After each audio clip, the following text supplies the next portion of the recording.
ভূমিকম্পের যে উপরে যে ছাদের রেলিং থাকে বাচ্চাদের জন্য রেলিং, এই রেলিংটা ভাঙা নিচে পড়ছে। আর নিচে পড়ার মানে ওই নয়ন ভাইয়ের দোকানের সামনে আবার তিরপালা ছিল, বাঁশ দেওয়া তিরপালা ছিল। এই তিরপালটা মনে করেন থাকায় হ্যাঁ মিনিমাম 10-15 জন মানুষ বেঁচে গেছে গা, আনলে মারা যেত। কারণ মাথার উপরে পড়তো, কেউ শরীরে পড়তো।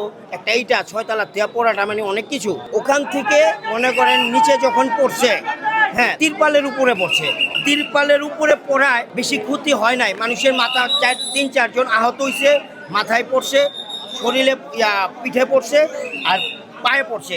তো পা ভাঙতে পারে, তারপর মাথা ফাটছে, ওই যে ওখানে ব্লাড দেখলেন, মাথা ফাটছে, এগুলোই আর কি।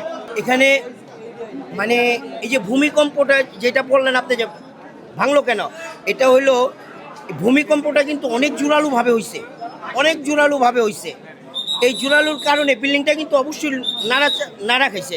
নাড়া খাওয়ায় ওই যে সাইডে যে ইটের দেওয়ালটা থাকে ওই রেলিংয়ের, ওই রেলিংটা ভাঙে আর কি নিচে পড়ছে। নিচে পড়ায় সরাসরি নিচে পড়ে নাই।